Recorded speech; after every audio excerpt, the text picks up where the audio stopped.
Le silence est comme un marteau invisible. Il ne fait pas de bruit, mais chaque coup construit la structure de ta vie. Alors que d'autres usent leur voix en essayant de convaincre le monde de ce qu'ils sont, tu peux choisir une autre voie, celle de te forger en silence, sans applaudissements ni spectateurs. Parce que les réalisations les plus solides ne s'annoncent pas, elles se démontrent. La discipline n'a pas besoin de témoins, la constance ne demande pas la permission, et le caractère se révèle quand personne ne regarde. Nous vivons dans une société qui idolâtre le bruit, où tout le monde veut donner son avis, montrer, prétendre. Mais dis-moi, quelle valeur a un mot vide face à un fait qui transforme les réalités? Le bruit est oublié, l'écho s'éteint, mais le résultat reste. La vérité est dure. Si tu n'apprends pas à construire en silence, tu finiras par être esclave de l'approbation des autres. Et celui qui dépend d'être vu n'aura jamais la paix. Ce message n'est pas un beau discours, ni une consolation bon marché. C'est un appel sérieux, direct et sans fioriture. Ici, il ne s'agit pas de parler de ce que tu veux réaliser. Il s'agit de faire face à l'inconfort, de rester ferme dans ce que tu choisis, de supporter le poids de la constance, même si cela fait mal. Parce que le silence n'est pas une faiblesse, c'est une stratégie. La discipline n'est pas un sacrifice, c'est la liberté. La constance n'est pas ennuyeuse, c'est la racine de toute véritable croissance. Si tu es arrivé jusqu'ici, reste. Parce que ce qui suit ne sont pas des phrases pour te motiver un moment puis oublier, ce sont des leçons qui peuvent te débarrasser du bandeau sur tes yeux.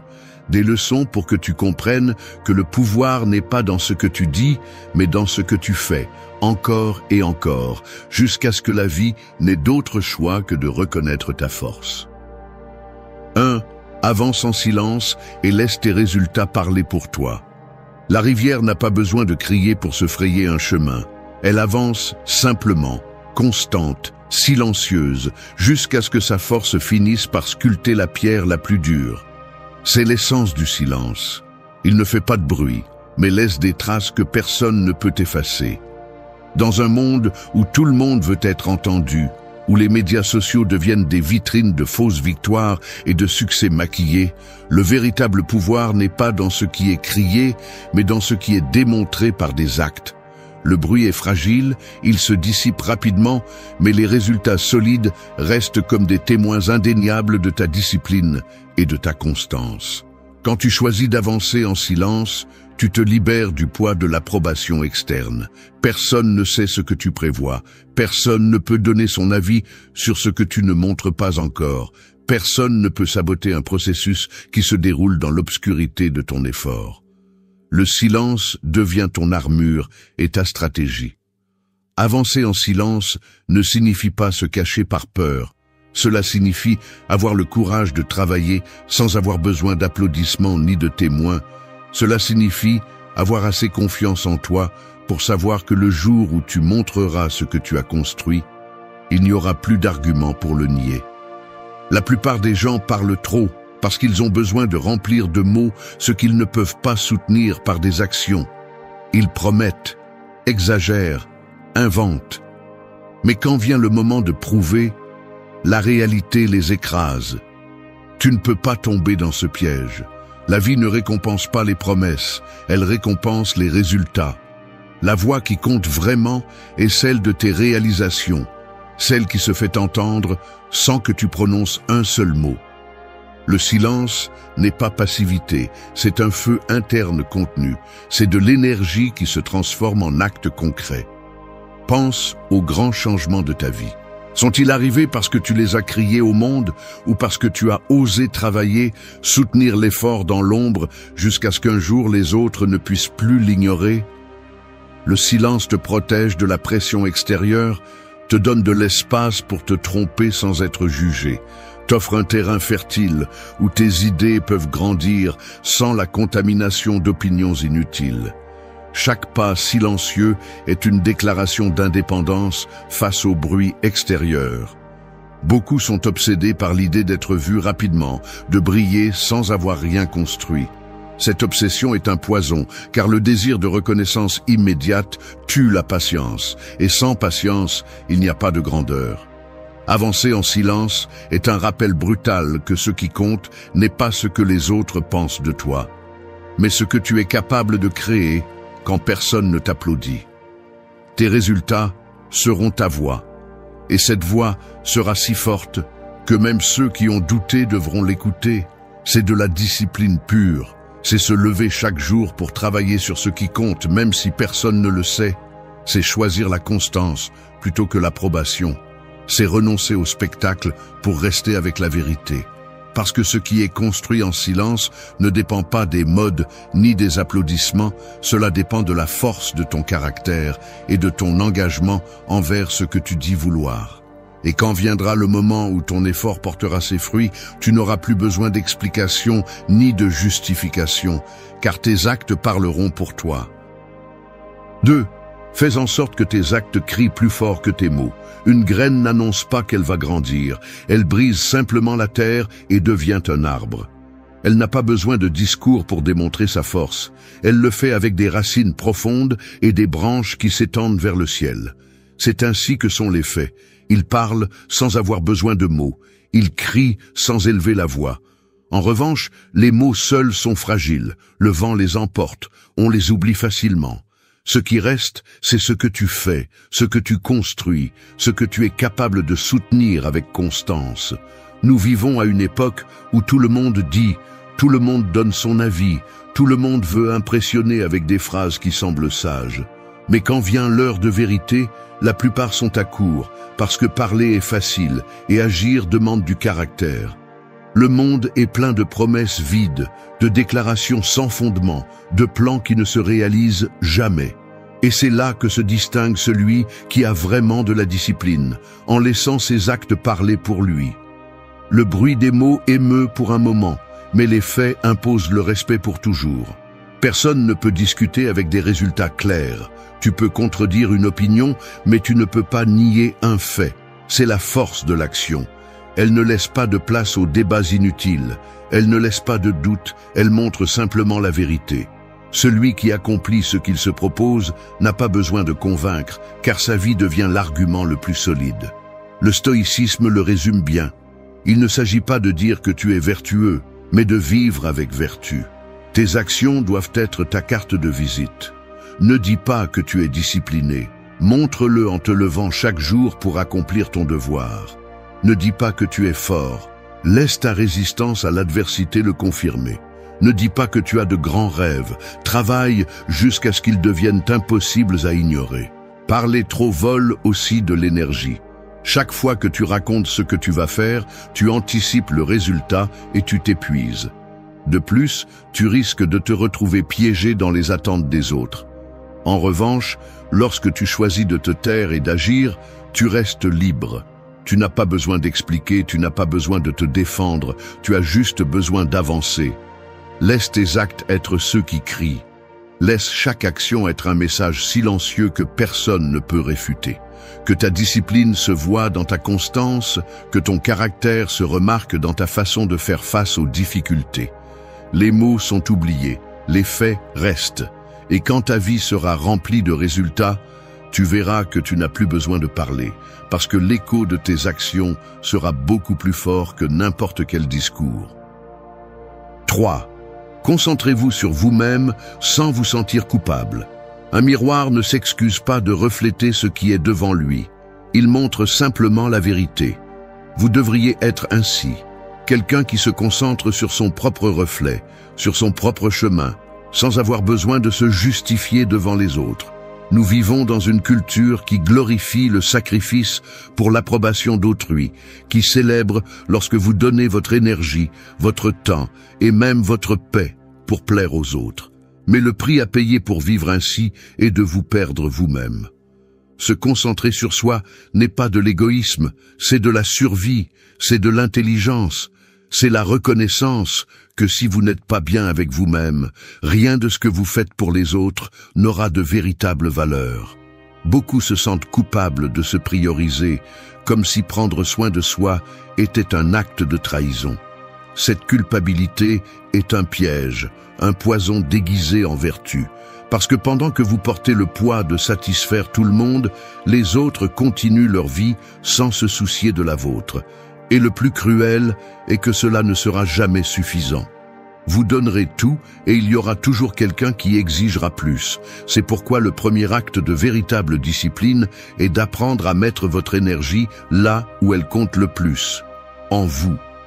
Se concentrer sur soi ne signifie pas mépriser les autres. Cela signifie arrêter de mendier la validation.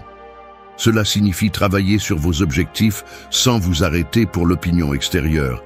Cela signifie écouter votre voix intérieure plus que le bruit extérieur. Chaque fois que vous choisissez votre propre chemin, même lorsque les autres ne le comprennent pas, vous construisez un caractère solide. Parce que celui qui vit en essayant de plaire ne vit jamais en liberté, il survit seulement dans des chaînes invisibles. Le stoïcisme l'enseigne clairement.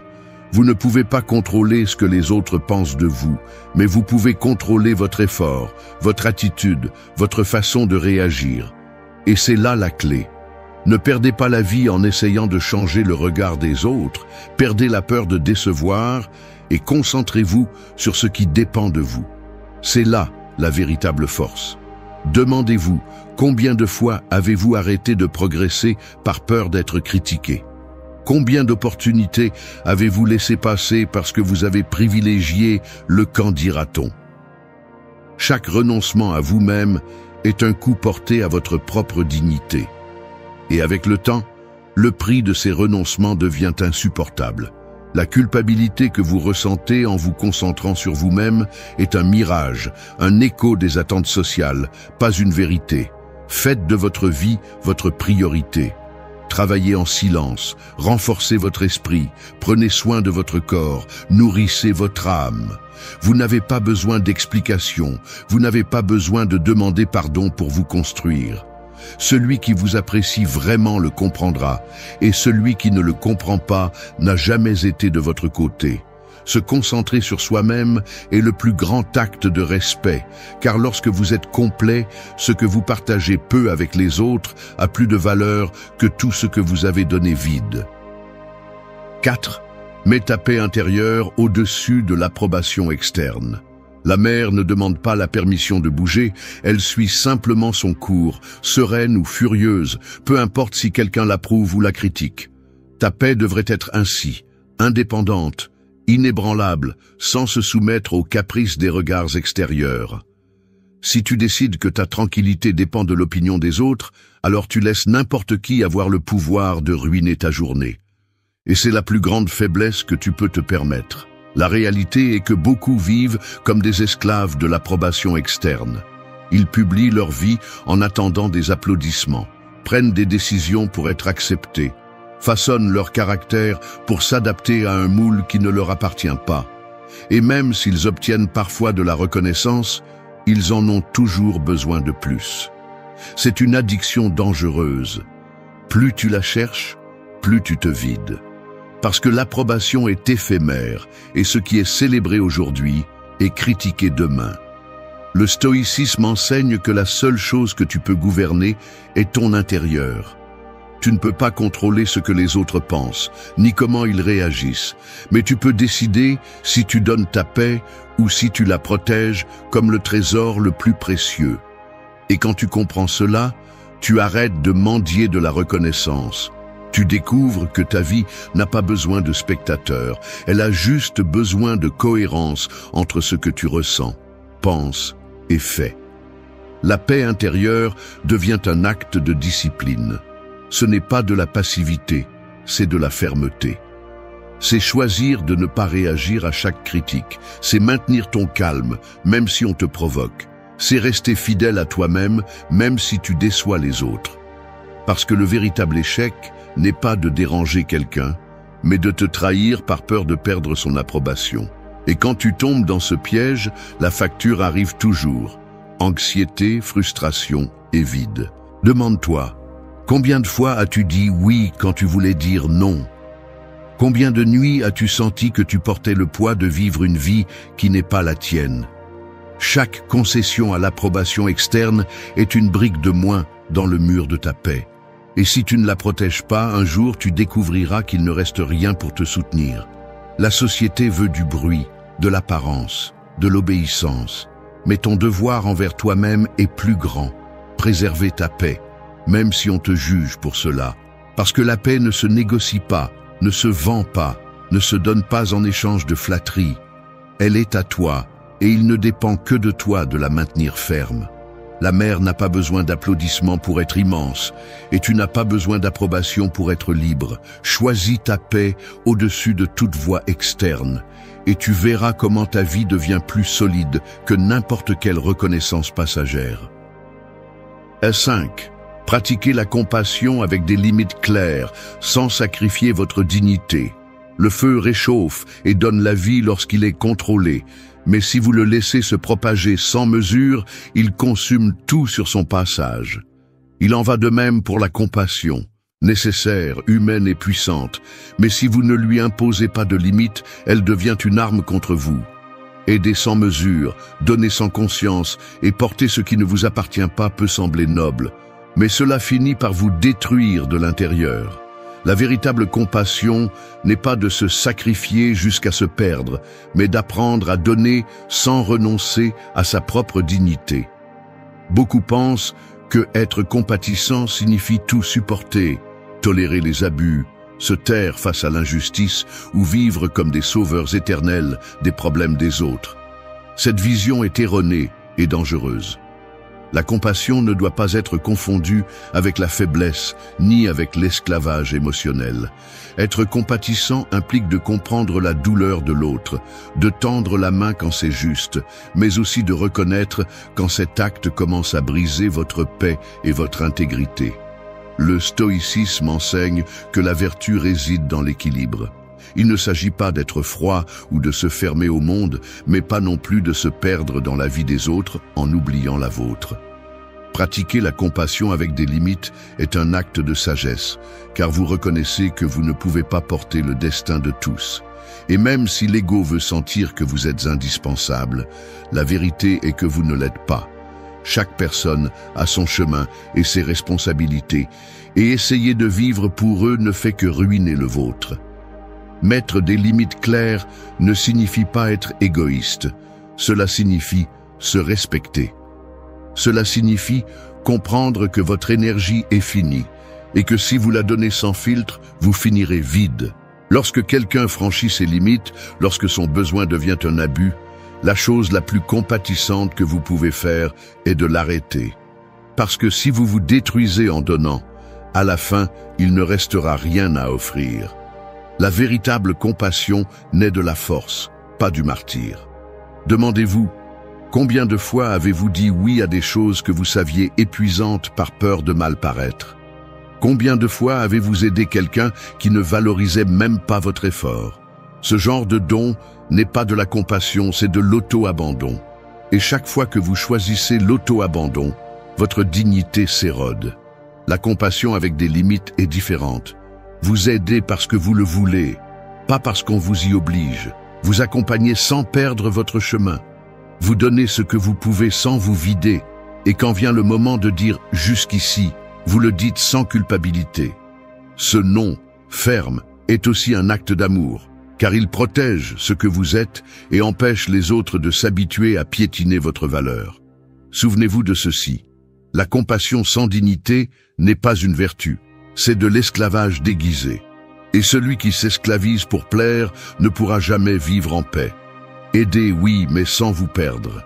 Donnez, mais sans permettre que votre feu se consume. Votre dignité est la ligne qui sépare l'amour véritable de la destruction. Protégez-la toujours, car celui qui la respecte trouve la force d'être véritablement compatissant. 6. Construis ton caractère à travers des habitudes constantes et disciplinées. Un mur ne se construit pas avec une seule brique.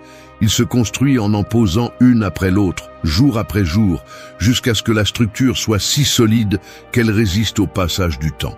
C'est ainsi que fonctionne ton caractère. Il ne se forme pas avec des mots ni avec des intentions vides, mais avec des habitudes répétées qui, bien qu'elles semblent petites, façonnent l'essence de ce que tu es.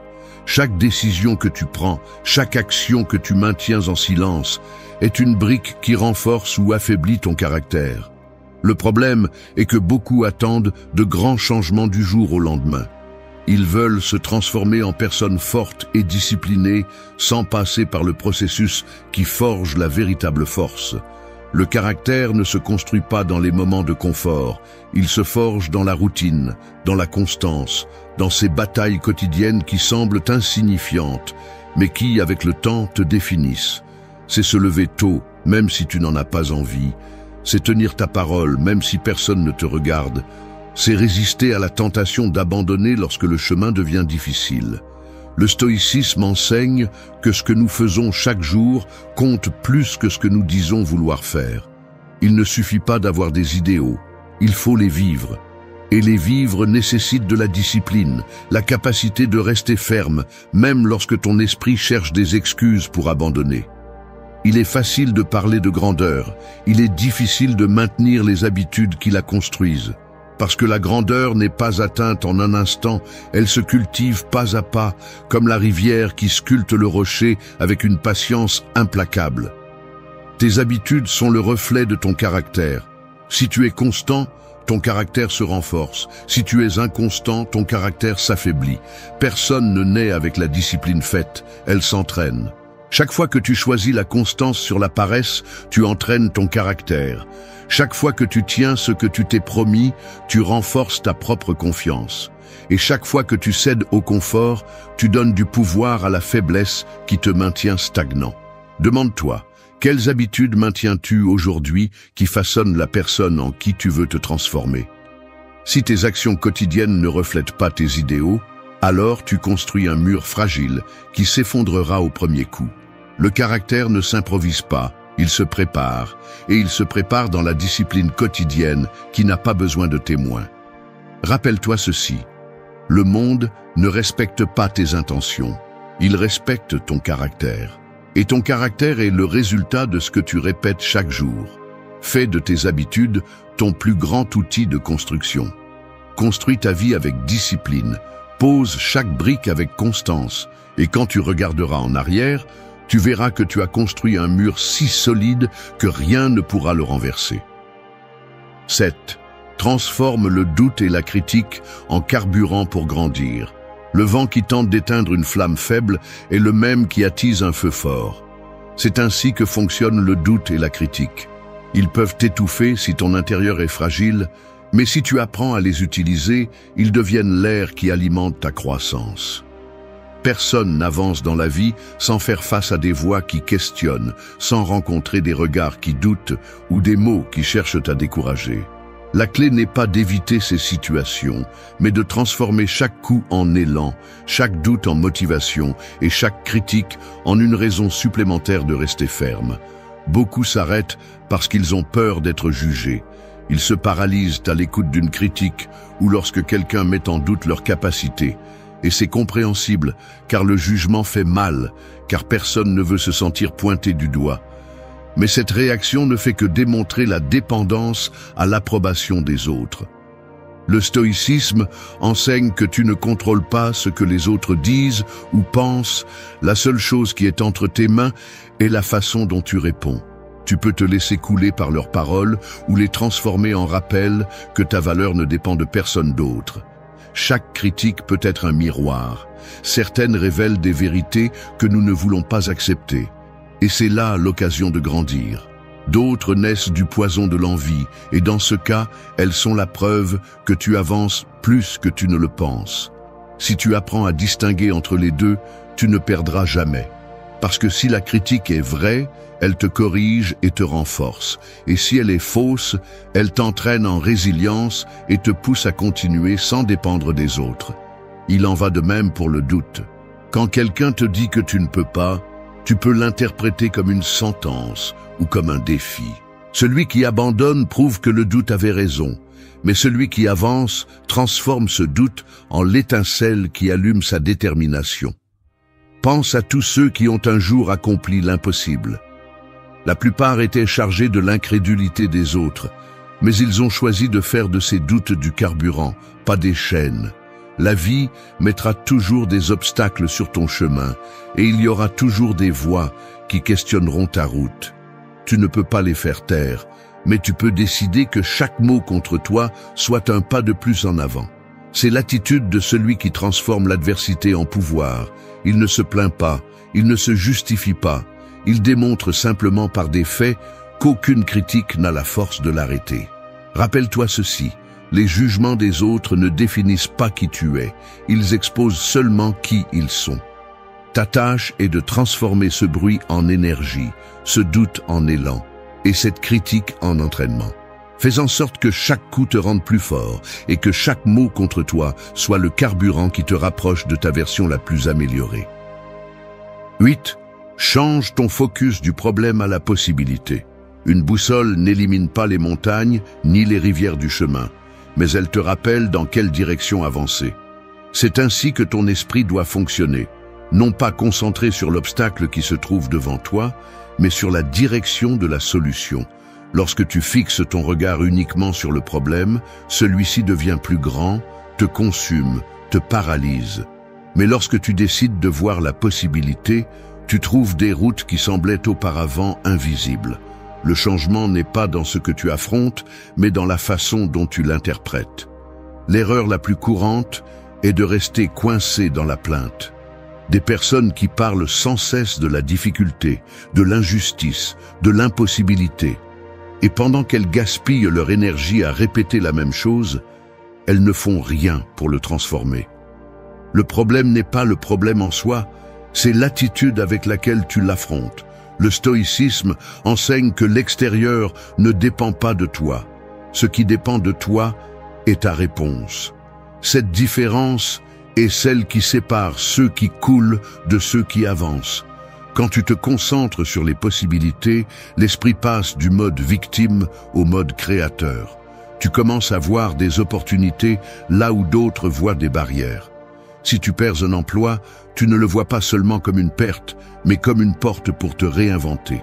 Si une relation se brise, au lieu de rester coincé dans la douleur, tu l'interprètes comme un espace pour grandir et te retrouver. Cette capacité à transformer le regard est ce qui transforme l'adversité en maître. Il ne s'agit pas de nier la difficulté. Être conscient de la réalité fait partie de la force. Les problèmes existent et feront mal, mais ils n'ont pas à dicter ton destin. La discipline consiste à entraîner ton esprit à se demander « Que puis-je faire avec ça? Quelle leçon y a-t-il ici? Quel chemin s'ouvre à partir de ce coup ?» Ce sont des questions inconfortables, mais ce sont aussi des clés qui ouvrent des portes que la plainte ne pourra jamais ouvrir. Le monde aura toujours des difficultés, tu ne peux pas changer cela.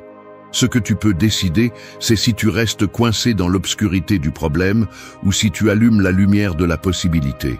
Chaque situation adverse cache une opportunité d'apprentissage, de changement ou de croissance. Et celui qui apprend à la chercher, même au milieu du chaos, trouve de la force là où d'autres ne voient que la défaite. Rappelle-toi ceci, le problème est l'épreuve, la possibilité est la réponse. Si tu entraînes ton regard à voir au-delà de l'évident, tu découvriras que rien n'est un mur absolu, tout peut devenir un chemin. Change ton focus, et tu verras que ce qui semblait auparavant un fardeau se transformera en une opportunité d'aller plus loin que tu ne l'imaginais. 9. Reste toujours en apprentissage et curieux. L'eau qui reste immobile finit par pourrir, tandis que celle qui coule reste claire et vivante. Il en va de même pour l'esprit. Si tu cesses de le nourrir avec l'apprentissage et la curiosité, il stagne, se contamine et perd sa force. Croire que tu sais déjà tout est la mort silencieuse de la croissance, car l'arrogance ferme les portes que la curiosité ouvre facilement. Rester en constant apprentissage n'est pas une option. C'est une nécessité si tu veux être fort, adaptable et véritablement libre. Le problème de beaucoup est qu'ils confondent expérience et sagesse. Avoir des années derrière soi ne signifie pas avoir appris. Répéter les mêmes erreurs n'est pas grandir, et accumuler des réussites ne garantit pas la clarté.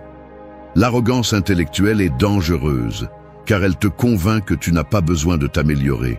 Et à l'instant où tu le crois, tu commences à reculer. Le monde change, la vie évolue, et si tu ne t'adaptes pas, tu restes coincé dans tes vieilles certitudes. Le stoïcisme souligne l'importance d'être un étudiant toute sa vie. Marc Aurèle, en tant qu'empereur, l'homme le plus puissant de son temps, continuait à écrire des réflexions en tant qu'apprenti de lui-même. C'est un rappel que tu n'arrives jamais au point final de la connaissance, seulement au niveau suivant de compréhension. La véritable grandeur ne réside pas dans le fait de se croire détenteur de la vérité, mais dans la reconnaissance de combien tu ignores et la volonté d'apprendre chaque jour. Garder la curiosité est un acte de discipline. Cela signifie observer attentivement, poser des questions, accepter que tu n'as pas toutes les réponses et chercher dans chaque expérience une leçon. Même de la critique tu peux apprendre, même des erreurs des autres tu peux obtenir de la clarté, même de l'échec tu trouves de la sagesse si tu sais regarder. Celui qui cesse d'apprendre par orgueil devient l'esclave de sa propre ignorance. Demande-toi, quand a été la dernière fois que tu as permis d'écouter sans interrompre ? Quand as-tu cherché à apprendre quelque chose de nouveau au lieu de répéter la même chose encore et encore ? Chaque jour que tu passes à croire que tu sais, tout est un jour perdu dans ton évolution. Et chaque jour que tu choisis la curiosité, la vie t'ouvre une porte de plus. L'apprentissage constant n'est pas accumuler de l'information, c'est te transformer avec ce que tu découvres. C'est lire, observer, réfléchir, te tromper et réessayer. C'est accepter que le chemin de la sagesse ne se termine jamais. Lorsque tu gardes ta curiosité vivante, ton esprit s'élargit et ton caractère se renforce. Rappelle-toi ceci, celui qui croit tout savoir est déjà mort en vie, car il a fermé la porte à la croissance. Celui qui reste humble et curieux reste vivant, car chaque jour, il trouve une raison d'être meilleur que la veille. 10. Embrasse la constance comme ta plus grande alliée. La pluie ne perce pas la pierre avec une averse soudaine. Elle le fait avec des gouttes constantes qui tombent encore et encore jusqu'à laisser leur marque indélébile. C'est la force de la constance. Elle n'éblouit pas au début. Elle ne fait pas de bruit immédiat. Mais avec le temps, elle construit ce qui semblait impossible. La vitesse peut impressionner, mais la constance transforme. Celui qui mise sur la course rapide peut se fatiguer et abandonner. Mais celui qui avance fermement, sans s'arrêter, va toujours plus loin. Nous vivons dans une société obsédée par les résultats immédiats. Nous voulons tout maintenant, rapidement, sans patience ni processus. Cette mentalité est celle qui fait que beaucoup abandonnent lorsqu'ils ne voient pas de progrès immédiat. Ils se frustrent parce qu'ils ne comprennent pas que le véritable succès ne se mesure pas à la hâte, mais à la capacité de maintenir l'effort dans le temps. La constance est l'art de continuer à bouger, même lorsque les autres abandonnent. Le stoïcisme enseigne que la grandeur n'est pas atteinte en un jour. Elle est forgée dans la répétition quotidienne de petites actions. Il ne s'agit pas de faire quelque chose d'extraordinaire une seule fois, mais de le faire encore et encore, jusqu'à ce qu'il devienne une partie de toi. La discipline donne forme, mais c'est la constance qui maintient cette forme jusqu'à ce qu'elle devienne un caractère. Et celui qui maîtrise la constance ne dépend plus de la motivation, il dépend de son propre engagement. Chaque pas que tu fais, même s'il semble minime, est une brique de plus dans la construction de ta vie. Beaucoup se concentrent sur la course, mais oublient que l'important est de ne pas s'arrêter. Tu peux aller plus lentement que les autres, mais si tu es constant, tu finiras par dépasser ceux qui courent vite et se fatiguent. Le temps récompense toujours celui qui sait résister et maintenir le cap. Demande-toi, combien de fois as-tu abandonné un objectif parce que tu n'as pas vu de résultats immédiats? Combien de fois as-tu abandonné une habitude parce qu'elle ne semblait pas porter ses fruits? Ce que tu n'as pas vu, c'est que chaque jour tu semais, et en renonçant, tu arrachais la graine avant qu'elle ne germe. La constance exige de la patience, elle exige de faire confiance au processus plus qu'à la hâte. Le véritable succès est silencieux, il est le fruit de la somme des jours où tu as choisi d'avancer même si personne ne le remarquait. Et quand il arrive enfin, il ne le fait pas comme un coup soudain, mais comme le résultat inévitable d'une vie soutenue par la discipline. Rappelle-toi ceci, la vitesse peut impressionner, mais c'est la constance qui définit. Embrasse la constance comme ton allié la plus fidèle, car tandis que d'autres s'épuisent dans des courses courtes, tu construiras un chemin solide qui te mènera plus loin que tu ne l'imaginais. Merci d'être resté jusqu'à la fin de la vidéo. Si vous avez tout vu, commentez. Le bruit des autres ne définit pas ta force, ton silence le fait. Quand on t'attaque, quand on te critique, quand on essaie de te manipuler, tout le monde attend la même chose, que tu exploses, que tu tombes dans leur jeu, que tu perdes le contrôle. Mais c'est là le véritable pouvoir du silence. Tu ne donnes pas ce qu'ils attendent, tu ne cèdes pas ta paix, tu ne donnes pas ton énergie. Et à ce moment-là, celui qui semblait fort est exposé, et celui qui semblait vulnérable devient intouchable. Le silence stoïcien n'est pas passivité ni soumission, c'est une pure stratégie. C'est la maîtrise de soi au milieu du chaos. C'est l'art de contrôler la seule chose qui est vraiment entre tes mains, ta réaction. Parce que pendant que les autres se consument en cris et justifications, tu choisis de garder ton calme, et ce calme pèse plus que n'importe quel mot. Comprends ceci, le silence est un miroir que personne ne supporte. Il reflète la culpabilité du traître, la faiblesse du manipulateur et l'insécurité du critique. Plus tu te tais sereinement, plus leur manque de contrôle devient évident. Le silence ne crie pas, mais il démasque. Il ne frappe pas, mais il détruit. Les stoïciens le savaient depuis des siècles. Marc Aurèle, Épictète, Socrate n'ont pas répondu au poison par plus de poison. Ils ont choisi la modération comme leur bouclier, et cette modération est devenue un héritage. Parce que ce qui reste n'est pas la fureur d'une réponse, mais la fermeté d'un caractère qui ne se laisse pas entraîner par le bruit. Ici, tu apprendras que le silence ne protège pas seulement ta paix intérieure, mais devient une arme invisible et dévastatrice. Que en te taisant, tu rediriges ton énergie vers ton but et que en ne réagissant pas, tu forces l'autre à sombrer dans la seule chose dont il ne peut pas échapper, sa propre conscience. Reste jusqu'à la fin, car ce que tu découvriras n'est pas un simple conseil, mais 8 leçons pratiques pour faire du silence ta plus grande force, ta discipline quotidienne et ton héritage. 1. Apprends à ne pas réagir immédiatement. Une étincelle qui tombe sur la poudre à canon peut déclencher un incendie, mais une étincelle qui tombe sur la pierre s'éteint en un instant. C'est ainsi que fonctionne ta réaction. Elle peut être de la poudre à canon qui explose et détruit, ou elle peut être une pierre solide qui ne bouge pas. Chaque fois que quelqu'un te blesse, te provoque ou essaie de te manipuler, cherche cette étincelle. Il attend ton feu, ton explosion, ta perte de contrôle. Et quand il ne l'obtient pas, il se désarme, parce qu'il découvre que tu ne joues pas selon ses règles, mais selon les tiennes. Ne pas réagir immédiatement ne signifie pas que tu ignores ce qui se passe. Cela signifie que tu décides comment et quand agir. C'est la maîtrise de ton premier instinct, qui est presque toujours émotionnel, impulsif et chargé de colère. Celui qui te trahit attend ton cri. Celui qui te critique attend ta défense. Celui qui te manipule attend ta justification. Et en ne les donnant pas, il est confronté à un vide qu'il ne sait pas comment remplir. Ce vide est ton silence, ta tranquillité, ton pouvoir. Les stoïciens enseignaient que le premier coup n'est jamais donné par l'autre. C'est toi qui le donnes quand tu remets ta paix entre les mains de quelqu'un d'autre.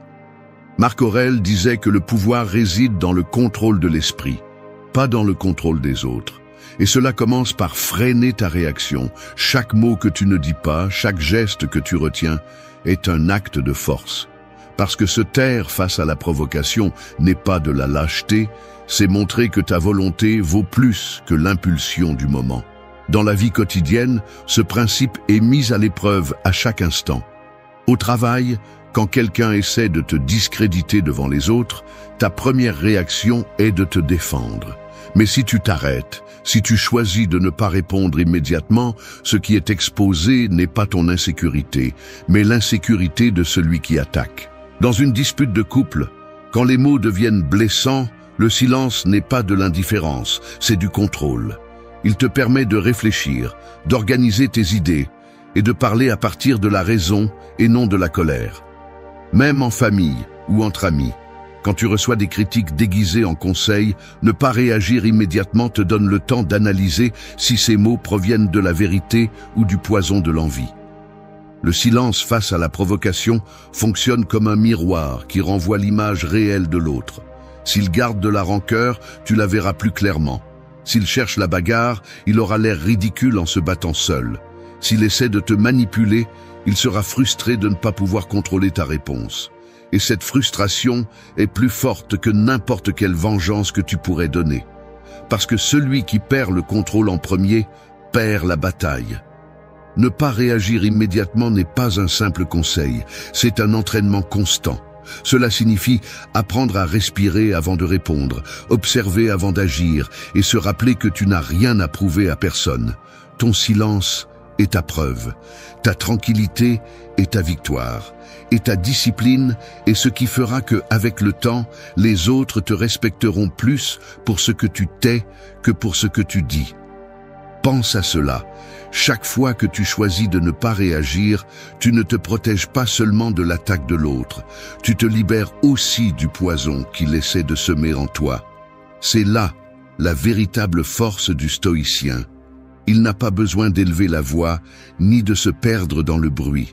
Son pouvoir réside dans le fait de ne laisser rien d'extérieur le sortir de son centre. Et quand tu y parviens, tu découvres que le silence n'est pas le vide, c'est le contrôle absolu. 2. Transforme le silence en ton miroir. Il existe des moyens de démasquer quelqu'un sans le toucher, sans crier, sans accuser. Il suffit de le laisser seul face à ce qu'il est vraiment. Le silence fait cela. Il n'a pas besoin de fioritures, ni de justification. Il montre simplement. Et quand tu le fais bien, celui qui a attaqué finit par se sentir observé, nu, sans défense. Parce que le silence ne protège pas le coupable, il le reflète. Tu ne te tais pas par lâcheté. Tu laisses l'autre se regarder sans interruption. Chaque fois que tu décides de ne pas réagir, de ne pas t'expliquer, de ne pas supplier, tu places devant lui un miroir propre. Et cela fait mal, parce que pendant que tu restes calme, l'autre est pris dans sa propre confusion. C'est alors que la trahison semble plus sale, la critique plus vide et la manipulation plus désespérée. Le silence a une force si brutale qu'il dérange plus qu'une accusation. Parce que celui qui te trahit attend ton cri, celui qui t'attaque attend ta défense. S'il ne l'obtient pas, il est confronté à quelque chose de bien pire, sa propre conscience. Le silence, comme un miroir, l'oblige à se regarder. Et ce qu'il voit n'est pas toujours joli. Dans la vie quotidienne, cela a un impact réel.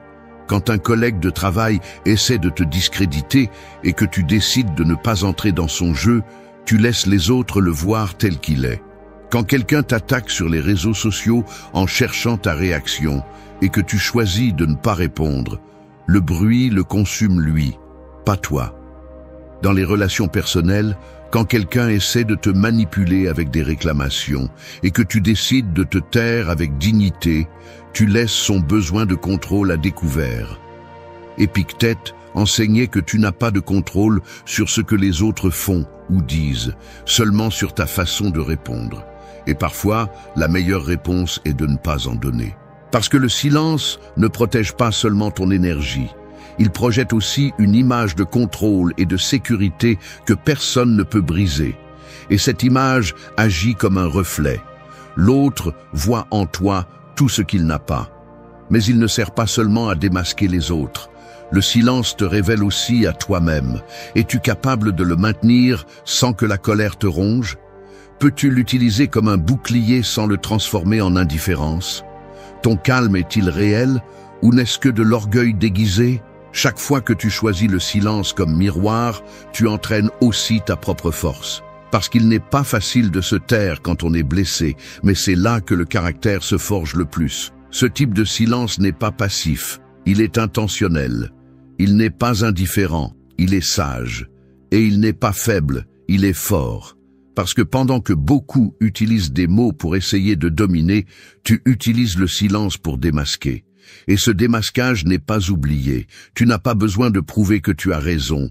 Tu n'as pas besoin de convaincre qui que ce soit. Celui qui veut voir, verra. Celui qui veut comprendre, comprendra. Mais celui qui ne peut pas supporter ton silence, c'est parce qu'il ne peut pas se supporter lui-même reflété dedans. Transforme le silence en ton miroir. Non pas pour détruire l'autre, mais pour que tu ne te perdes pas dans le bruit. Parce que dans ce reflet sans mots se cache ton plus grand pouvoir, montrer sans attaquer, exposer sans te salir et dominer sans perdre ta paix.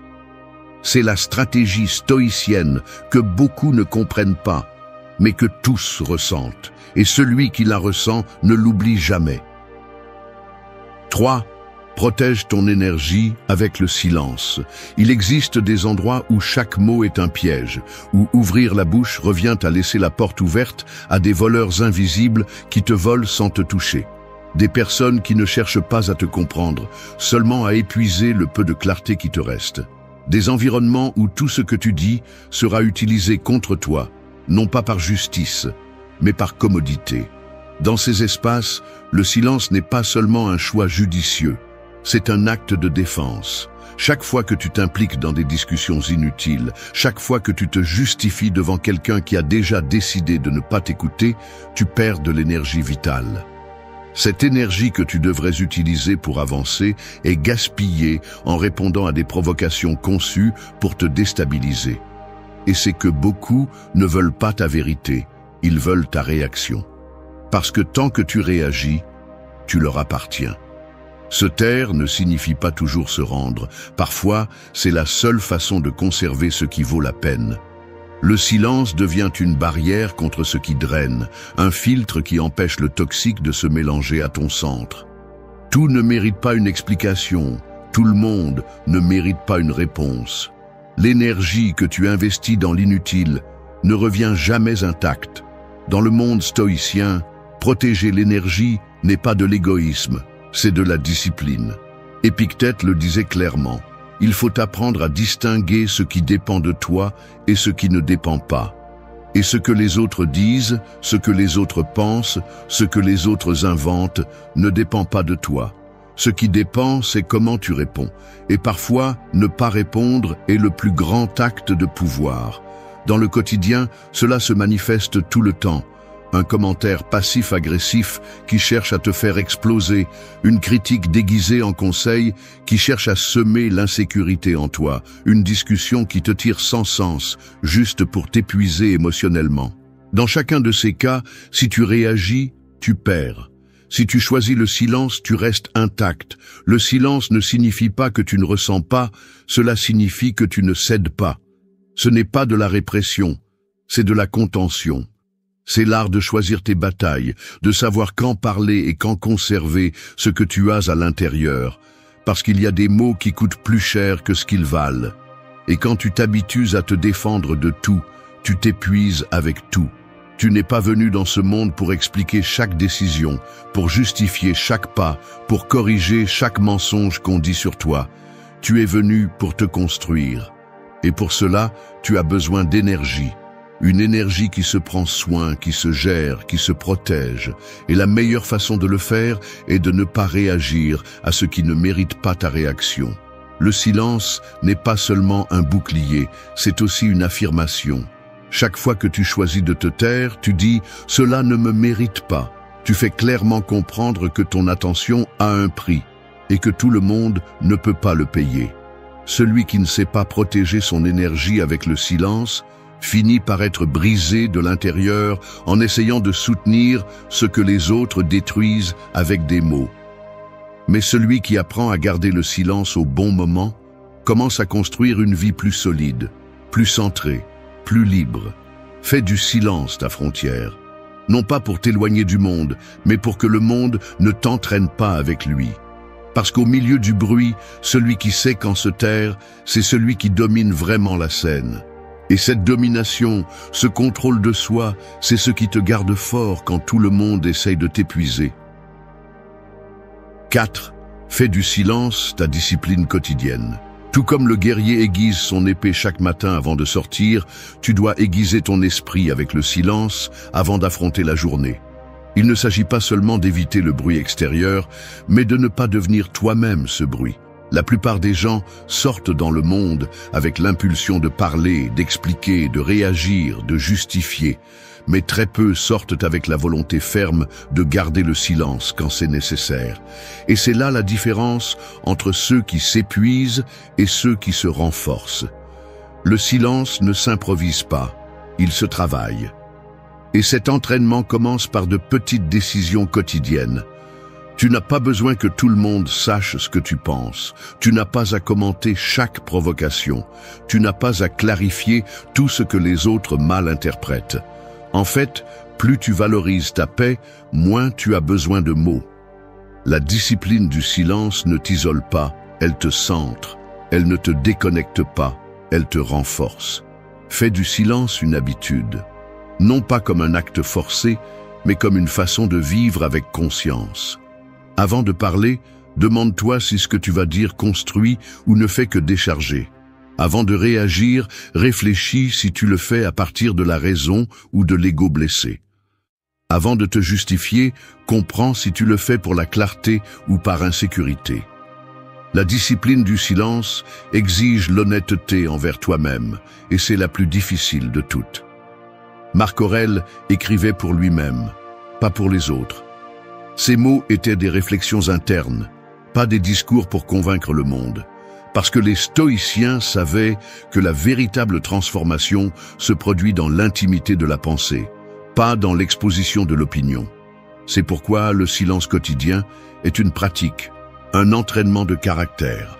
Dans la pratique quotidienne, cela s'applique à tout moment. Quelqu'un dit quelque chose de blessant et tu choisis de ne pas répondre, non pas par lâcheté, mais parce que tu sais que ton énergie vaut plus. Sur les réseaux sociaux, où tout le monde a une opinion sur tout, tu choisis de ne pas entrer dans des débats vides. Dans ton environnement le plus proche, où parfois on s'attend à ce que tu réagisses, tu décides de garder le silence et d'observer. Non pas parce que tu es indifférent, mais parce que tu as un objectif plus grand, préserver ton équilibre. La discipline du silence implique aussi de savoir quand parler, parce qu'il ne s'agit pas de rester silencieux tout le temps, mais de parler seulement quand tes paroles ajoutent, pas quand elles ne font que décharger des émotions maltraitées. Le stoïcien n'est pas muet, il est sélectif. Il ne s'agit pas de silence comme répression, mais comme canal de concentration. Chaque jour, lorsque tu te réveilles, fais du silence ton premier acte de pouvoir. Ne cours pas pour vérifier les messages, ne te remplis pas de voix étrangères. Reste avec toi quelques minutes, observe ton esprit, respire, décide quelles pensées méritent ton attention et lesquelles ne le méritent pas. Cette petite habitude répétée transforme la façon dont tu réponds à tout, parce que celui qui commence la journée avec du bruit sort désordonné, mais celui qui commence la journée en silence sort avec clarté. Et si tu échoues, ce n'est pas grave. La discipline du silence inclut aussi le pardon envers toi-même. Parce qu'il y aura des jours où tu parleras trop, tu réagiras vite ou tu te laisseras emporter. Mais si tu reviens, si tu te rappelles à temps, si tu reprends le chemin, le silence redeviendra ton allié. Fais du silence ta discipline quotidienne. Non pas pour fuir le monde, mais pour l'affronter avec fermeté. Parce que dans un monde qui récompense celui qui parle le plus, tu choisis la différence. Agir avec conscience, protéger ton énergie et répondre seulement quand cela en vaut la peine. 5. Laisse le temps être ton allié. Le feu qui brûle rapidement s'éteint aussi rapidement. En revanche, la pierre qui ne bouge pas reste quand tout le reste est réduit en cendres. C'est ainsi que fonctionne le temps. Alors que certains veulent des réponses immédiates, des cris qui réaffirment leur contrôle, des scandales qui les font se sentir importants, tu choisis de rester silencieux et de laisser le temps parler pour toi. Et quand il le fait avec plus de force que n'importe quel mot que tu aurais pu dire. Ne pas répondre, ne pas expliquer, ne pas justifier au moment précis où on te le demande n'est pas une faiblesse, c'est de la confiance. Confiance que la vérité n'a pas besoin de défense désespérée, elle a juste besoin de patience. Confiance que ce qui est vrai, solide et authentique finit par émerger, tandis que le faux s'effondre avec le passage des jours. Parce que le temps, bien qu'il ne crie pas, révèle toujours. La plupart des gens réagissent précipitamment, Ils cherchent à avoir le dernier mot, à prouver qu'ils ne se taisent pas, qu'ils ne se laissent pas faire. Mais cette urgence ne fait que révéler leur insécurité. Celui qui est sûr de qui il est n'a pas besoin de courir pour clarifier quoi que ce soit. Il peut attendre, il peut observer, il peut laisser le temps faire son œuvre, parce qu'il sait que ce qui est solide se tient seul, tandis que ce qui est creux s'effondre avec le vent. Dans la vie quotidienne, cela est mis à l'épreuve plus souvent que tu ne l'imagines. Quand quelqu'un parle mal de toi dans ton dos et que tu ressens le besoin de te défendre, cette urgence est un piège. Le silence à ce moment-là n'est pas de la résignation, c'est de la sagesse. Laisse passer les jours. Laisse ceux qui ont entendu ces mensonges voir par eux-mêmes ton comportement, ton caractère, ta constance. Quand le bruit s'éteindra, ce qui restera sera ton exemple, et cet exemple vaut plus que 1000 justifications. Le stoïcisme n'enseigne pas à ignorer l'injustice, mais il enseigne à répondre avec stratégie. Marc Aurèle ne se précipitait pas pour attaquer chaque critique. Épictète ne discutait pas avec ceux qui ne cherchaient pas à comprendre. Tous deux savaient que le temps est un juge silencieux. Il ne répond pas rapidement, mais quand il répond, il ne se trompe pas. Laisser le temps agir est aussi une forme de confiance profonde en soi. Pense aussi à ceux qui essaient de te manipuler avec des urgences émotionnelles, qui veulent des réponses maintenant, qui exigent une réaction immédiate. Ils le font parce qu'ils savent qu'en se précipitant, on commet des erreurs. En se précipitant, on perd le contrôle. Mais tu n'as pas à courir. Celui qui est aligné avec son but ne vit pas à la vitesse des émotions des autres. Il vit à la vitesse de sa clarté. Le temps met chacun à sa place. Ce n'est pas un cliché, c'est une réalité. Mais seuls ceux qui savent se taire et attendre peuvent le voir. Parce qu'il faut beaucoup de maîtrise de soi pour ne pas intervenir, pour ne pas clarifier chaque mensonge, pour ne pas attaquer chaque offense, pour ne pas corriger chaque distorsion. Mais chaque fois que tu choisis de le faire, tu te donnes de la dignité. Et cette dignité, quand elle s'ajoute au passage du temps, devient une image que personne ne peut détruire. Laisse le temps être ton allié. Que tes actions parlent quand le bruit s'est dissipé. Que ton silence soit la preuve de ta sécurité. Et que quand tout sera passé, parce que tout passe, tu sois celui qui reste debout. Non pas parce que tu as crié plus fort, mais parce que tu as su attendre sans te perdre.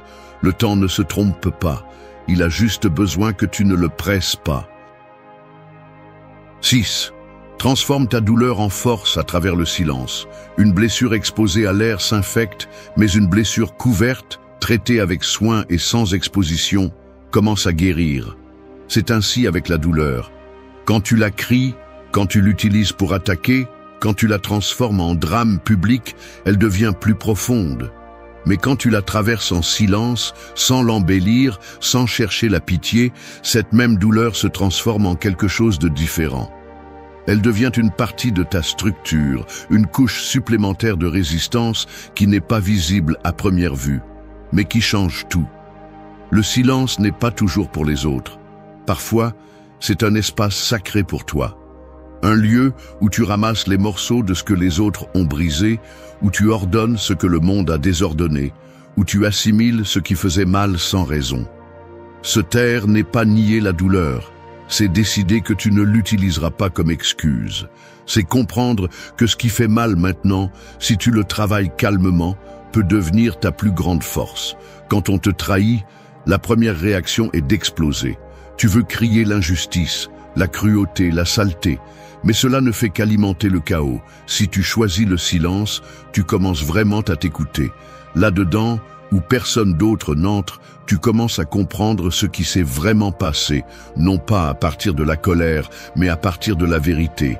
Et avec cette vérité, tu peux construire quelque chose de plus solide, quelque chose qui ne repose plus sur des attentes brisées, mais sur une clarté interne.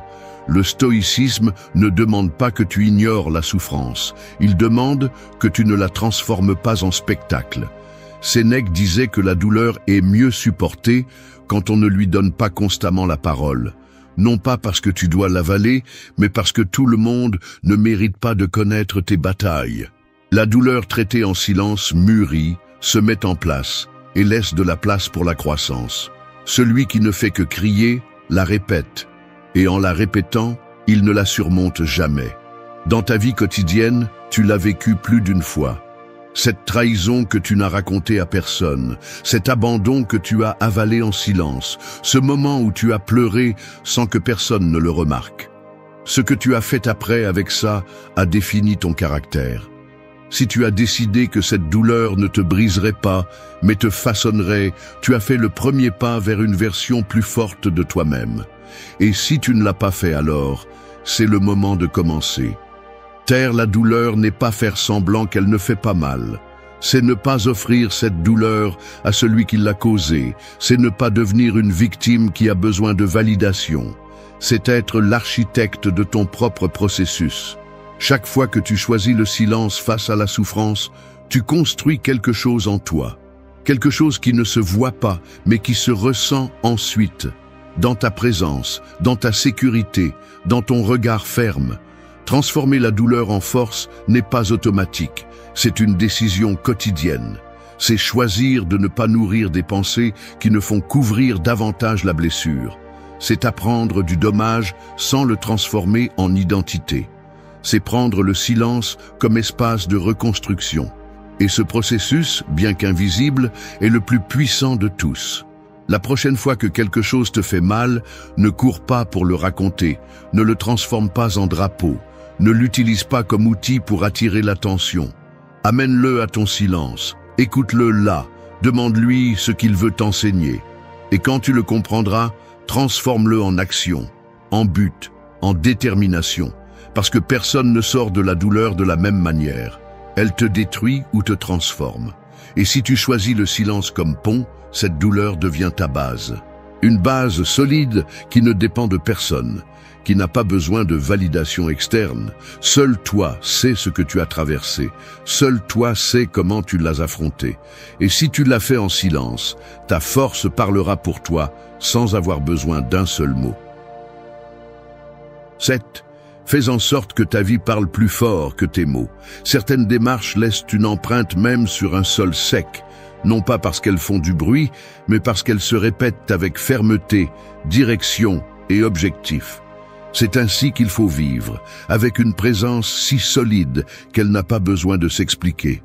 Dans un monde saturé de voix qui promettent, crient et justifient, tu choisis le silence comme symbole de cohérence. Que tes actes parlent quand tes mots se taisent. Que ta discipline démontre ce que d'autres ne font que proclamer.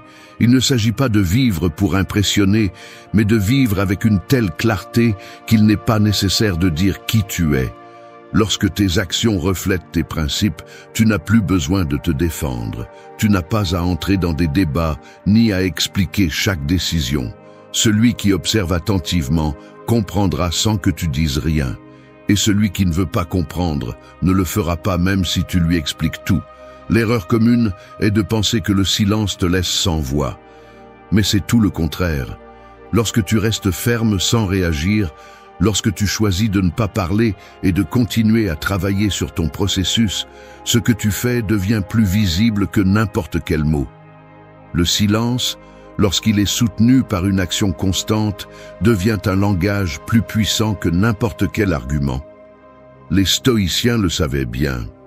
Marc Aurèle, avec tout le pouvoir de l'Empire entre ses mains, n'utilisait pas sa position pour se vanter. Il écrivait pour lui-même, se corrigeait en silence, pratiquait la vertu sans chercher les applaudissements. Épictète, étant esclave, n'a pas eu besoin de crier pour réclamer justice. Sa vie parlait pour lui, et ce message a traversé les siècles. Ce qu'ils ont tous deux démontré est simple. Le caractère se construit au quotidien, pas dans les discours publics. Dans ta vie, cela s'applique plus que tu ne le penses. Lorsque tu promets de changer mais que tu ne le fais pas, tes mots perdent de leur valeur. Mais si tu changes simplement, même si tu ne dis rien, tout le monde le remarque. Si tu dis que tu vas fixer des limites, mais que tu les brises chaque fois que tu es sous pression, personne ne te prendra au sérieux. En revanche, si tu vis avec ces limites claires, sans te justifier, les autres apprennent à te respecter. Parce que ta vie parle plus fort que n'importe quelle explication. Cela s'applique aussi à la douleur. Lorsque tu choisis de ne pas exposer chaque blessure et que tu travailles plutôt à te guérir de l'intérieur, le résultat se voit. Sans que tu le dises, ton énergie change, ta posture change, ton regard change, et celui qui te connaît vraiment sait qu'un changement profond a eu lieu. Non pas parce que tu l'as raconté, mais parce que tu l'as vécu. La clé est d'arrêter de chercher une reconnaissance immédiate. Au lieu de dire « regarde ce que je fais », concentre-toi sur le fait de le faire. Au lieu de crier « je vaux », vis avec tant de valeur que personne ne peut l'ignorer. Ne rivalise pas avec des mots. N'essaie pas de gagner des discussions avec des personnes qui ne voient pas au-delà de leur perspective. Sois si ferme dans tes décisions que ta présence dérange ceux qui vivent en faisant semblant. Fais en sorte que ta vie parle plus fort que tes mots. Parce que lorsque tu agis avec un objectif, même ton silence pèse, et ce poids n'est pas oublié. Tu ne dis peut-être rien, mais la façon dont tu marches, dont tu décides, dont tu te relèves à chaque fois sera impossible à ignorer. C'est ta véritable voix. Et quand tu la construis jour après jour, personne ne peut la faire taire. 8. Souviens-toi que le silence est ton héritage. Certaines traces ne sont pas visibles, mais se ressentent, comme l'écho qui reste dans une pièce après qu'une personne forte est partie sans dire un mot. C'est le pouvoir du silence lorsqu'il devient un héritage. Il n'a pas besoin de témoins, il n'a pas besoin d'explications, il n'a pas besoin de bruit. Le silence laisse une trace, il laisse une marque, il laisse un souvenir.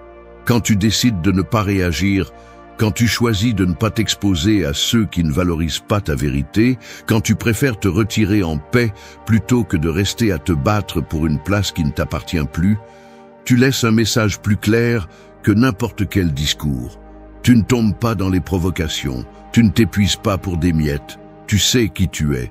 Beaucoup pensent qu'on se souviendra d'eux pour ce qu'ils ont dit. Mais avec le temps, ce qui reste, c'est comment ils ont vécu. La dignité avec laquelle ils sont partis, la paix avec laquelle ils ont gardé leurs mots, la force avec laquelle ils ont affronté les attaques sans devenir comme leurs agresseurs. C'est cela le véritable héritage. Et cet héritage commence dans le silence. Se taire quand les autres attendent ton cri les déroute. Garder son calme quand ils essaient de t'entraîner dans le chaos les déconcerte. Ne pas chercher à te venger quand tu as été blessé les laisse sans récit. Et alors, même si tu ne dis rien, même si tu n'expliques rien, tu laisses une leçon, tu laisses une impression impossible à effacer, parce que celui qui répond avec du bruit entre dans la même boue. Mais celui qui part en silence s'élève. Marc Aurèle n'a pas écrit pour être rappelé, il a écrit pour être cohérent. Épictète n'a pas laissé de traces de cris, mais de clarté intérieure. Les stoïciens ne parlaient pas trop parce qu'ils savaient que la valeur d'une vie ne réside pas dans le volume des mots, mais dans la force de leurs principes. Ce silence réfléchi, ferme et serein était leur héritage, et il peut aussi être le tien. Dans la vie quotidienne, ton silence peut être plus éducatif que n'importe quel sermon. Quand quelqu'un parle mal de toi et que tu ne ripostes pas, tu montres ta maturité. Quand tu décides de mettre fin à une relation sans faire de scandale, tu révèles ta force. Quand tu choisis de ne pas t'exposer sur les réseaux, quand tu gardes pour toi ce qui est le plus précieux, tu dis « tout ne mérite pas d'être montré ». Il y a des choses qui se protègent en se taisant. Ce que tu laisses quand tu pars en silence est beaucoup plus profond que n'importe quelle réaction impulsive. Ils ne cherchent pas ta version, parce que tu ne l'as pas donnée. Ils ne peuvent pas déformer tes mots, parce que tu ne les as pas donnés. Il ne reste que ton exemple. Et avec le temps, cela pèse plus que n'importe quelle attaque. Souviens-toi toujours de ceci. Le silence n'est pas la fin de quelque chose, c'est la manière la plus élégante de clôturer une étape. Tu quittes la scène sans crier, mais avec respect. Tu te retires sans faire de scandale, mais avec fermeté. Et ceux qui t'observent, même s'ils ne disent rien, le ressentent, parce que le silence bien vécu n'est pas oublié. L'esprit peut être comme un cheval sauvage. Si tu n'apprends pas à tenir les rênes, il te traînera sans pitié sur des terrains que tu n'as pas choisis, jusqu'à te laisser épuisé, battu et sans direction. Ce cheval, ce sont tes émotions incontrôlées, tes impulsions, ta peur, ta colère. Beaucoup vivent ainsi, esclaves d'un animal qu'ils n'ont jamais appris à dompter. Mais il existe une autre option. Entraîner ton esprit comme un cavalier stoïcien, ferme, serein et maître de lui-même, capable de diriger sa force là où il veut vraiment aller. Le problème est que beaucoup de gens ont cédé ce pouvoir. Ils se laissent entraîner par ce que disent les autres, par ce qu'ils ne contrôlent pas, par chaque coup inattendu de la vie. Ils deviennent des otages de circonstances extérieures, espérant que quelque chose change là-bas pour trouver la tranquillité ici, à l'intérieur. Et c'est un piège, parce que l'extérieur sera toujours incertain, fragile, instable. Celui qui mise tout sur le contrôle de ce qui ne dépend pas de lui est condamné à perdre. La philosophie stoïcienne nous montre une autre voie. Une voie qui n'est pas confortable, mais libératrice. Un véritable entraînement pour l'esprit, qui ne cherche pas à éliminer les émotions, mais à les placer sous discipline. Être maître de soi-même ne signifie pas ne pas ressentir. Cela signifie ne pas être gouverné par ce que tu ressens. Cela signifie que lorsque le chaos arrive, tu ne cours pas, tu ne cries pas, tu ne supplies pas, tu choisis de rester ferme. Quand l'offense arrive, tu ne réagis pas avec colère, tu choisis de répondre avec calme. Et quand la perte arrive, tu ne t'effondres pas, tu choisis d'en tirer des leçons. Cette vidéo n'est pas une théorie vide, ni une philosophie de bibliothèque. C'est un entraînement pratique pour ta vie quotidienne, un chemin que tu peux appliquer dès aujourd'hui. Tout au long de ces leçons, tu découvriras comment cesser d'être esclave de tes émotions et devenir le maître de ton destin. Parce que la véritable force n'est pas de contrôler le monde, mais de maîtriser l'esprit qui l'interprète. Et celui qui maîtrise son esprit maîtrise sa vie. 1. Entraîne ton regard à accepter ce que tu ne contrôles pas.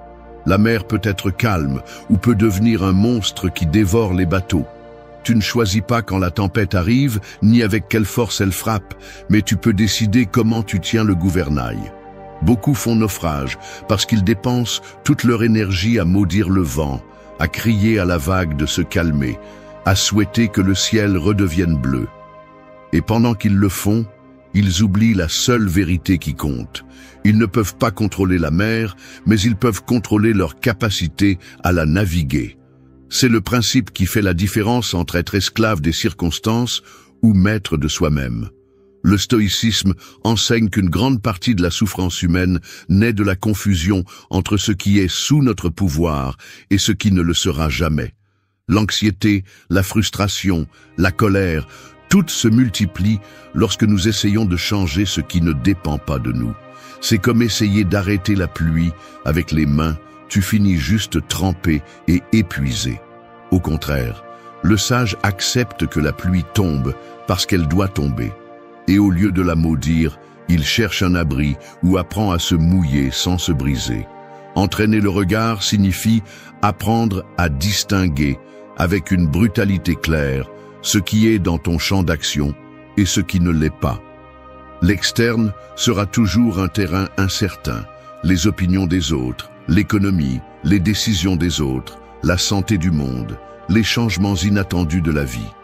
L'interne est ta véritable force, tes pensées, tes choix, ton attitude, ta façon de répondre. Celui qui investit son énergie dans l'externe finit épuisé, aigri et vide. Celui qui l'investit dans l'interne devient résilient, ferme et inébranlable. Regarde ta vie avec sincérité. Combien de temps passes-tu à te plaindre de ce que tu ne peux pas changer? Combien d'énergie perds-tu à souhaiter que les autres agissent comme tu le veux? Cette usure ne te vole pas seulement la paix, elle te rend aussi esclave de ce qui est hors de ton contrôle. Et un esclave vit toujours enchaîné, même lorsqu'il croit être libre. Accepter n'est pas se rendre, c'est de l'intelligence pratique.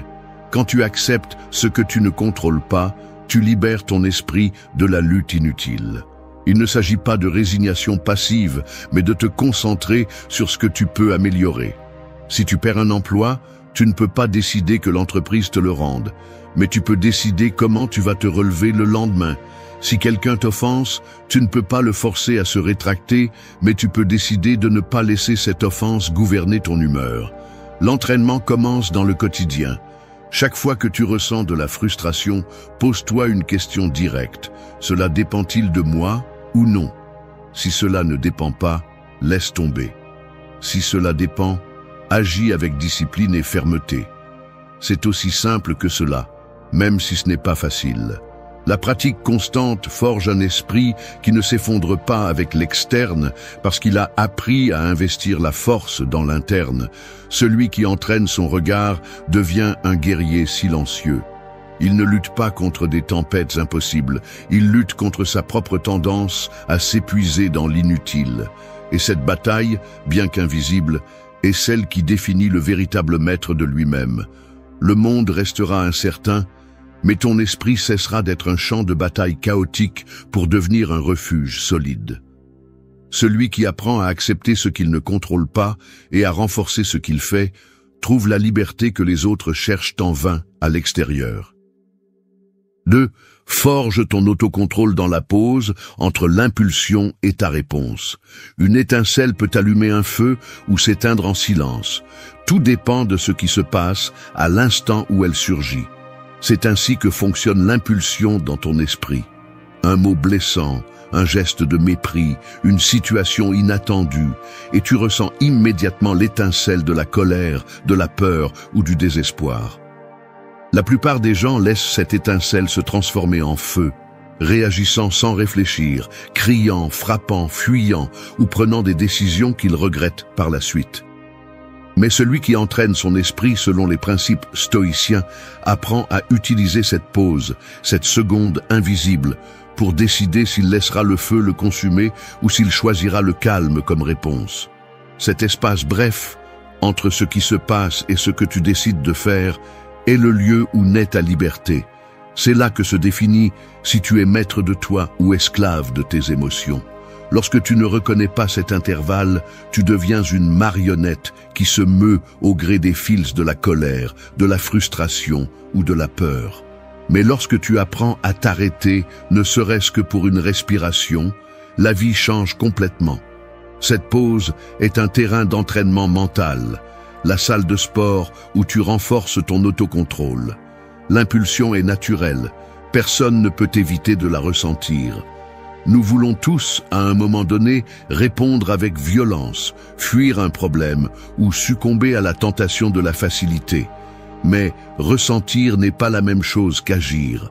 Le stoïcisme ne te demande pas d'être un être froid sans émotion, mais d'être capable de gouverner ce que tu ressens.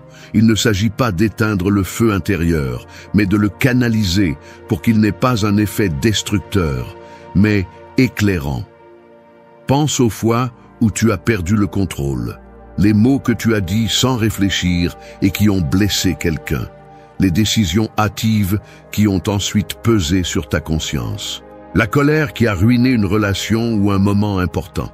Tout cela s'est produit parce que l'impulsion a pris les rênes et que tu t'es rendu au lieu de t'arrêter une seconde pour réfléchir. Cette seconde est petite, mais elle a un pouvoir immense. C'est là que se joue la différence entre agir avec sagesse ou être emporté par la tempête. Forger l'autocontrôle signifie pratiquer la pause tous les jours. Ne pas attendre qu'une crise survienne pour essayer, mais s'entraîner dans le quotidien.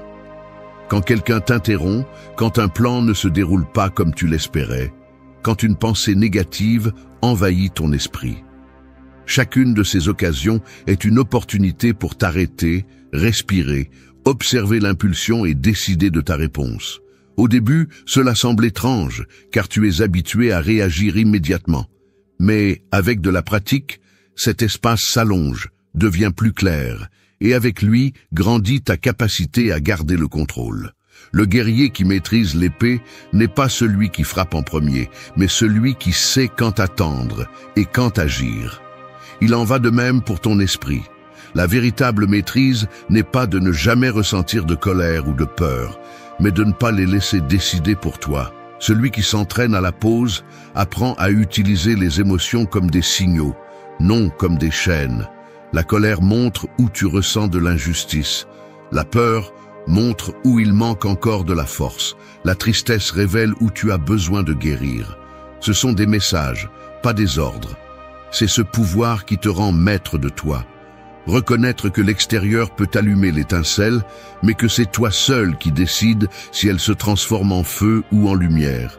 Et cette décision se prend toujours dans cet bref instant, cet espace sacré entre l'impulsion et ta réponse. C'est là que se forge l'autocontrôle qui te soutient face au chaos et te permet de marcher avec assurance dans un monde qui pousse à réagir sans réfléchir. 3. Anticipe la douleur et pratique l'adversité avant qu'elle n'arrive. Le guerrier qui n'a jamais entraîné avec du poids croit que l'épée est légère, jusqu'à ce que sur le champ de bataille, il découvre que ses bras ne la soutiennent pas.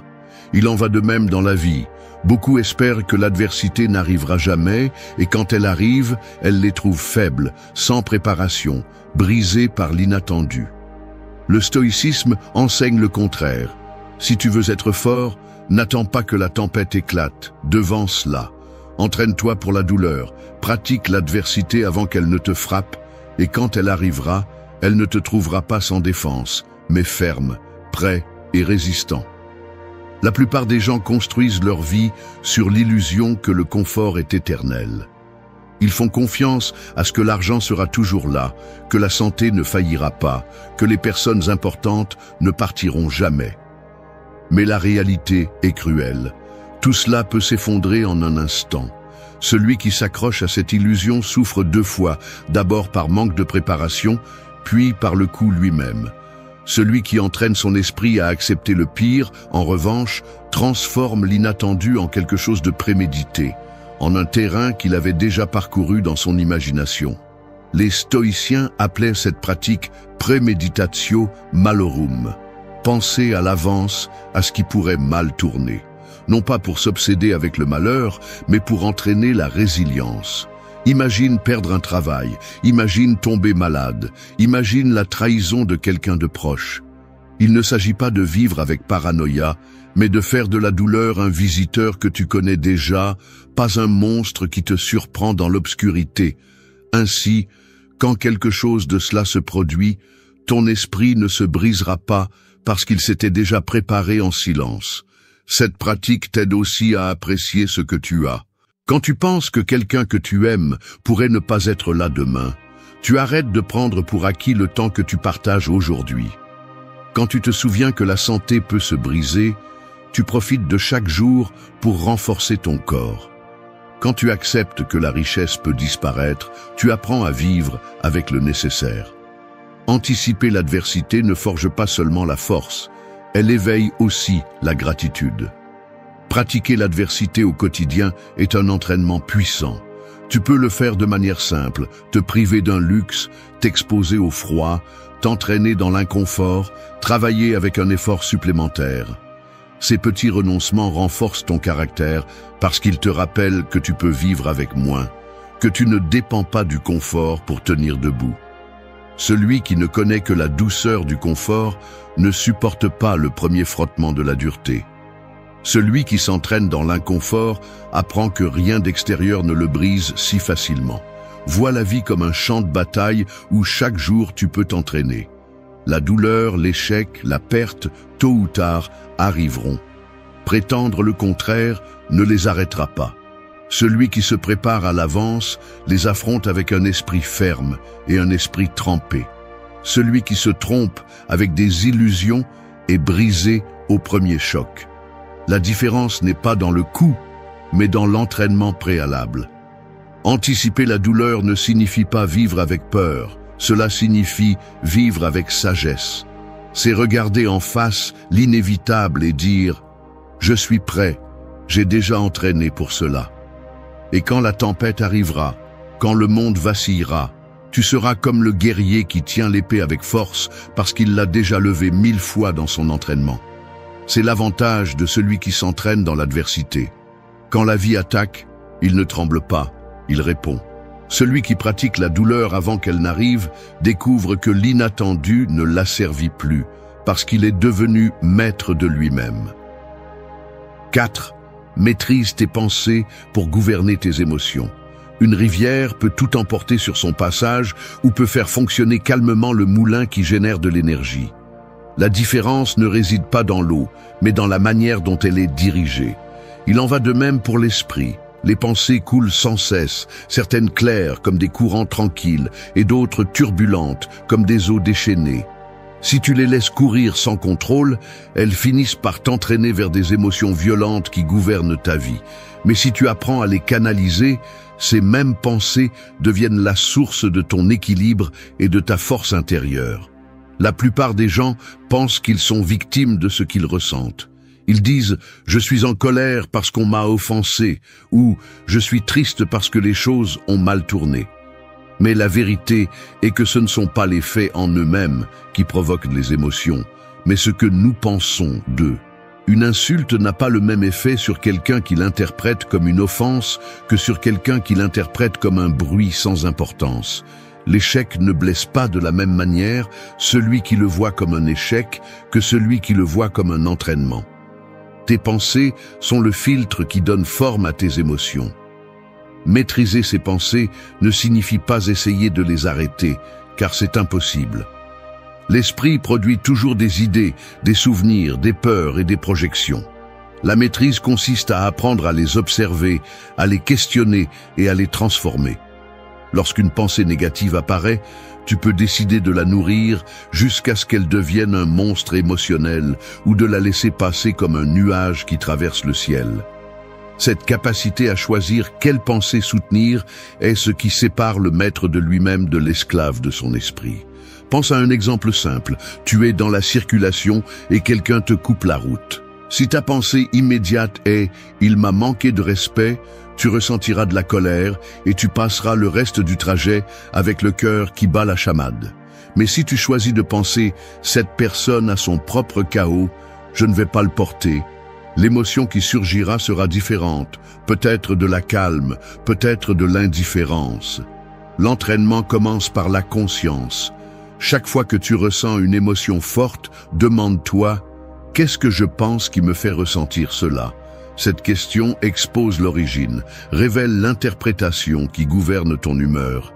Une fois découverte, tu peux travailler dessus. Si tu penses « c'est la fin », change pour « c'est une difficulté, mais je peux apprendre d'elle ».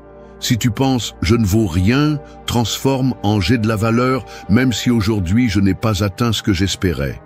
Le changement n'est pas magique, c'est un exercice répété jusqu'à ce que ton esprit apprenne à choisir des interprétations plus fortes, plus sages, plus alignées avec la réalité. Le stoïcien ne cherche pas à supprimer les émotions, il cherche à les diriger à travers la maîtrise de ses pensées. La tristesse peut se transformer en compassion, la colère en énergie pour agir avec justice, la peur en précaution intelligente. Tout dépend de la racine qui le soutient. Et cette racine est toujours une pensée. Maîtriser tes pensées est un acte de liberté radicale. Cela signifie que même si le monde essaie de te pousser vers le chaos, tu décides quelle idée nourrir et quelle émotion permettre. Cela signifie que ta paix ne dépend plus de ce qui se passe à l'extérieur, mais de ce que tu construis à l'intérieur. Et quand tu y arrives, tu te rends compte que la rivière de ton esprit, loin de te submerger, devient la force qui dirige ta vie avec clarté et but. Celui qui gouverne ses pensées, gouverne ses émotions, et devient ainsi le véritable maître de lui-même. 5. Transforme chaque coup de la vie en un exercice de résilience. Le fer ne devient pas une épée brillante simplement en existant. Il doit passer par le feu, par les coups de marteau constants et par l'eau glacée qui le trempe. Sans ce processus de choc et de dureté, il resterait un morceau de métal sans forme ni tranchant. Il en va de même pour l'être humain. Les coups de la vie, loin d'être des ennemis, sont le marteau qui peut forger ton caractère. La différence réside dans la manière dont tu choisis de les affronter. Soit ils te brisent en fragments, soit ils te façonnent en quelque chose de plus fort, de plus résistant, de mieux préparé.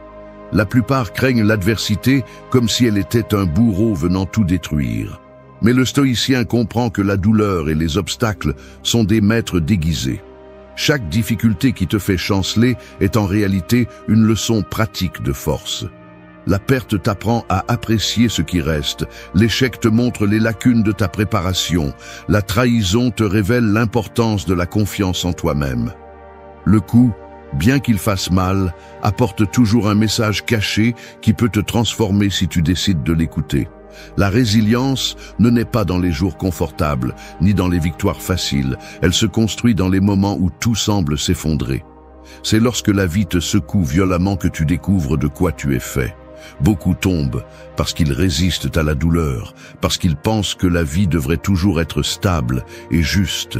Mais celui qui pratique le stoïcisme accepte que l'adversité n'est pas une exception, mais une partie naturelle du chemin. Et au lieu de la rejeter, il la transforme en un terrain d'entraînement pour renforcer l'âme. Chaque coup est une occasion de te prouver à toi-même. Tu peux rester au sol à te plaindre, à blâmer le destin, ou tu peux te relever plus fort qu'avant. Cet acte de te relever est ce qui construit ta résilience. Personne ne devient fort du jour au lendemain. La force s'accumule coup après coup, chute après chute, jusqu'à ce que tu comprennes que rien d'externe ne peut te briser complètement si ton intérieur est solide. Un exemple clair se trouve chez ceux qui font face à de grandes pertes. La mort d'un être cher, la ruine économique, la trahison de quelqu'un de proche. Ce sont des douleurs qui semblent insupportables, qui coupent le souffle et assombrissent tout. Cependant, certains parviennent à les transformer en un nouveau sens, en une impulsion pour apprécier davantage la vie, pour grandir, pour devenir plus compatissant ou plus déterminé. C'est cela la résilience. Prendre ce que la vie t'a lancé pour te détruire et l'utiliser comme matériau pour te reconstruire.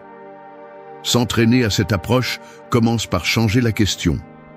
Au lieu de dire « Pourquoi cela m'est-il arrivé à moi ?», demande-toi « Qu'est-ce que je peux apprendre de cela ?» Cette simple variation ouvre un espace de croissance où il n'y avait auparavant que de la douleur. Et bien qu'elle n'élimine pas la blessure, elle la transforme en partie de ta force.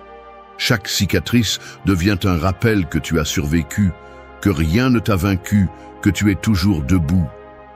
La résilience stoïcienne n'est pas une dureté insensible, ce n'est pas nier la douleur ni prétendre qu'elle n'affecte pas. C'est la ressentir profondément, mais ne pas permettre qu'elle te détruise. C'est pleurer si nécessaire, mais se relever ensuite avec plus de clarté. C'est accepter que tu ne contrôles pas les coups, mais que tu contrôles comment tu les utilises. Le coup peut te couler ou te tremper. Et lorsque tu décides que chaque adversité est un entraînement, ta vie change pour toujours. Tout comme le fer devient une épée sous le feu et le marteau, tu peux aussi devenir quelqu'un de solide, de résistant. 6. Discipline-toi chaque jour avec des habitudes qui construisent ta force intérieure. Un imposant bâtiment ne se dresse pas en une seule nuit. Il est soutenu par des fondations invisibles qui ont été posées pierre par pierre avec patience et précision. Sans ces fondations, la plus belle façade s'effondre au premier tremblement. Il en va de même pour ton esprit et ton caractère. Peu importe combien tu te crois fort, si tu n'as pas de discipline quotidienne, ton intérieur s'effondrera lors du premier choc de la vie. La discipline est ces fondations cachées qui ne se voient pas, mais qui soutiennent tout le reste. L'erreur de beaucoup est de penser que la force intérieure apparaît par magie, comme un cadeau du destin ou comme une réaction spontanée à l'adversité. Mais la vérité est plus simple et en même temps plus exigeante. La force se construit tous les jours, avec de petits actes répétés jusqu'à ce qu'ils deviennent une partie de toi. Écrire, réfléchir, exercer le corps, contrôler les impulsions, tenir les promesses que tu te fais à toi-même. Chacune de ces habitudes est une brique qui renforce ton esprit contre ce qui viendra. Le stoïcisme enseigne qu'il ne suffit pas de savoir ce qui est juste, il faut le pratiquer jusqu'à ce qu'il devienne nature. Savoir que tu dois contrôler ta colère ne sert à rien si tu n'entraînes jamais ta patience au quotidien. Reconnaître que le corps a besoin de soins n'a pas de valeur si tu cèdes toujours à la paresse. La discipline est le pont entre la connaissance et l'action, le seul chemin qui transforme les idées en résultats. Pense au guerrier qui s'entraîne chaque jour, même s'il n'y a pas de bataille. Son épée reste affûtée, ses réflexes prêts, son esprit alerte. Ainsi doit être ta relation avec les habitudes. Même si aujourd'hui tu n'affrontes pas de tempête, demain peut arriver sans prévenir. Si tu as déjà cultivé la discipline dans les petites choses, tu seras prêt pour les grandes. Tu n'as pas besoin d'attendre le chaos pour tester ta force, tu peux l'entraîner dès maintenant dans les détails les plus simples de ta vie. Le problème est que la plupart attendent de se sentir motivés pour agir. Et quand la motivation n'arrive pas, ils abandonnent. Mais le stoïcien comprend que la motivation est volatile, un état passager qui ne peut soutenir rien de durable. La discipline, en revanche, est ferme. Elle ne dépend pas de l'humeur du jour. C'est se lever pour faire ce que tu as dit, même si tu n'en as pas envie. C'est maintenir l'engagement envers toi-même, même si personne ne t'applaudit. C'est la différence entre ceux qui se brisent et ceux qui se renforcent. Certains agissent lorsqu'ils se sentent inspirés, d'autres agissent parce que c'est ce qu'ils ont choisi de faire. Discipline-toi avec de petits actes, car ce sont eux qui déterminent le cours de ta vie. Décide d'écrire quelques lignes de réflexion chaque soir, décide de prendre soin de ton corps avec constance, décide de contrôler ta langue avant de répondre avec colère. Ces actes peuvent sembler minimes, mais ils construisent un caractère impénétrable. N'attends pas une grandeur immédiate, ne cherche pas des résultats rapides. La discipline n'est pas un spectacle, c'est un travail silencieux, répété, presque invisible, mais qui un jour montre sa puissance quand les autres s'effondrent et que tu restes debout.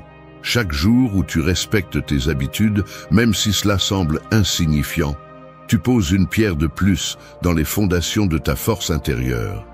Tu es ce que tu fais de manière constante. Tes habitudes sont l'armure avec laquelle tu affrontes la vie. Si tu les négliges, tu seras nu face au chaos. Si tu les renforces, rien ne pourra te renverser. La discipline quotidienne n'est pas une punition, c'est la plus grande liberté, car elle transforme ta vie en quelque chose qui dépend de toi et non des circonstances. 7. Utilise l'adversité comme ton maître et l'échec comme ton entraînement. Le bambou semble faible quand tu le vois mince, flexible et fragile face au vent, mais ce que tu ne remarques pas, c'est qu'il a passé des années à développer des racines profondes avant de grandir. Cette préparation silencieuse lui permet de se plier dans la tempête sans se briser. L'adversité dans ta vie remplit la même fonction. C'est le terrain hostile qui te force à développer des racines plus profondes, à te renforcer en silence avant de t'élever avec fermeté. Beaucoup se brisent parce qu'ils détestent l'inconfort. Mais celui qui apprend à le voir comme un maître découvre que ces moments difficiles ne le détruisent pas, ils l'entraînent. L'échec a une mauvaise réputation parce qu'il blesse l'ego, parce qu'il expose des faiblesses que nous préférons cacher. Mais vu du point de vue stoïcien, c'est le meilleur gymnase de l'esprit. Chaque erreur est un poids qui te force à te surpasser, chaque faux pas est une leçon pratique qui t'entraîne à la résilience. Ce qui est une source de honte pour les autres peut être pour toi un matériau de construction. L'adversité est un miroir inconfortable. Elle te montre sans fioriture ton manque de préparation, ton impulsivité, ton orgueil ou ta faiblesse. Mais au lieu de maudire ce reflet, tu peux l'utiliser pour grandir. Qu'est-ce que la perte t'enseigne? Que rien n'est permanent et que tu dois apprécier ce que tu as pendant que tu l'as. Qu'est-ce que la trahison t'enseigne? Que tu ne peux pas faire confiance aveuglément et que ta force doit dépendre de toi-même. Qu'est-ce que l'échec t'enseigne? Que ta stratégie était insuffisante et que tu peux revenir plus sage la prochaine fois. C'est le regard stoïcien. Chaque coup contient une leçon cachée qui n'apparaît qu'à celui qui ose écouter. La pratique stoïcienne consiste à réinterpréter les coups. Quand quelque chose va mal, au lieu de te demander « pourquoi moi ?», change-le en « qu'est-ce que je peux apprendre de ça ?» Cette simple question déplace la plainte et ouvre l'espace à la croissance. L'échec cesse d'être un mur et devient une marche. Chaque chute passe d'être une fin à être un entraînement. Cela ne signifie pas que la douleur disparaît, mais elle se transforme en un outil. La souffrance sans but est un poison. La souffrance utilisée comme maître devient un médicament. La résilience se cultive lorsque tu acceptes que la douleur n'est pas un ennemi, mais une partie naturelle de la vie. Personne n'entraîne un muscle sans le soumettre à une résistance. Personne ne renforce son esprit sans le mettre à l'épreuve dans l'inconfort. Chaque adversité que tu affrontes est une répétition de plus dans cet entraînement invisible. Et plus tu t'entraînes, moins tu auras peur de te tromper, car tu sauras que même si tu tombes, la chute elle-même fera partie de ta force. L'échec ne te définit pas, ce qui te définit, c'est comment tu l'utilises. Tu peux le laisser te noyer dans l'auto-apitoiement ou décider qu'il soit la base de ton caractère. Ce choix est le tien. Le stoïcien choisit toujours de voir dans la difficulté un maître sévère, mais juste. Il sait que les leçons les plus précieuses n'arrivent pas pendant les jours faciles, mais pendant les moments où la vie semble le briser. Là, au milieu de la douleur, il trouve sa véritable formation. L'adversité continuera à arriver, personne n'en est exempt. La différence réside dans la façon dont tu l'utilises. Tu peux la voir comme un bourreau qui vient te détruire ou comme un maître qui vient t'entraîner. Si tu choisis la seconde option, tu découvriras que chaque échec, chaque perte et chaque obstacle deviennent des alliés silencieux de ta croissance. Et avec cette approche, rien ne peut te briser complètement, car chaque coup fera partie de ton entraînement pour devenir le maître absolu de toi-même. 8. Vis ancré dans des valeurs solides. Imagine un pont suspendu sans piliers solides. À première vue, il semble fort, mais quand arrive le poids réel, il vacille, se fissure et finit par céder. C'est ainsi que vit celui qui confie son cap à des émotions passagères. Il se tient tant que le climat est favorable, mais dès que la vie fait pression, il s'effondre. La colère le pousse à dire ce qu'il regrettera plus tard. L'euphorie le pousse à prendre des décisions imprudentes. La peur le paralyse face à ce qu'il devrait affronter. Et à chaque fois, il perd une partie de lui-même parce qu'il n'a jamais appris à se soutenir sur des principes solides. Les sentiments changent comme la marée. Un jour, ils te soulèvent.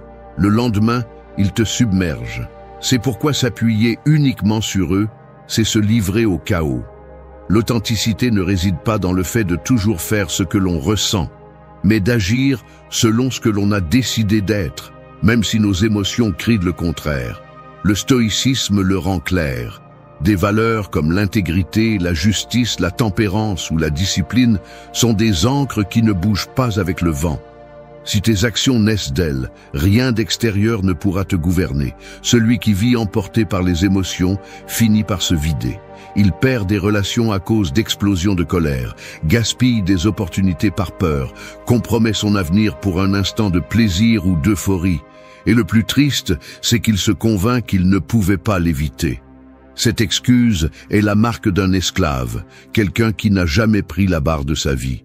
Celui qui est guidé par des valeurs, en revanche, peut ressentir de la colère, de la peur ou du désir, mais ne s'agenouille pas devant eux. Il les reconnaît, respire et agit à partir d'un principe plus élevé. Regarde la différence dans la vie quotidienne. La personne dominée par l'émotion crie, frappe la table et se laisse emporter par la chaleur du moment. Celle qui vit à partir de valeurs se tait, réfléchit et répond avec fermeté sans se rabaisser. L'une court après ce qui brille aujourd'hui et regrette demain. L'autre choisit ce qui construit à long terme, même si cela ne procure pas de satisfaction immédiate. C'est avoir des racines profondes, ne pas bouger selon la tempête, mais rester debout, parce que la conviction est plus forte que l'impulsion. La pratique commence par de petits détails. Avant d'agir, demande-toi, cela vient-il de mon caractère ou d'un caprice momentané ? Cette pause t'oblige à discerner si tu es maître de ta décision ou esclave de ce que tu ressens à ce moment-là. Avec le temps, cet exercice devient ton bouclier contre le chaos. La vie mettra toujours à l'épreuve ton tempérament. Il y aura des jours où l'émotion te poussera à détruire, à fuir ou à abandonner. Mais si tu es ancré dans des valeurs, aucune tempête ne pourra te détourner de ton chemin. Tu auras toujours des émotions, mais ton destin ne sera pas décidé par elles. Il sera décidé par les principes que tu choisis de soutenir. Celui qui vit ainsi n'est pas une feuille au vent. C'est un arbre qui reste ferme, maître absolu de lui-même. Merci d'être resté jusqu'à la fin de la vidéo. Si vous avez tout vu, commentez.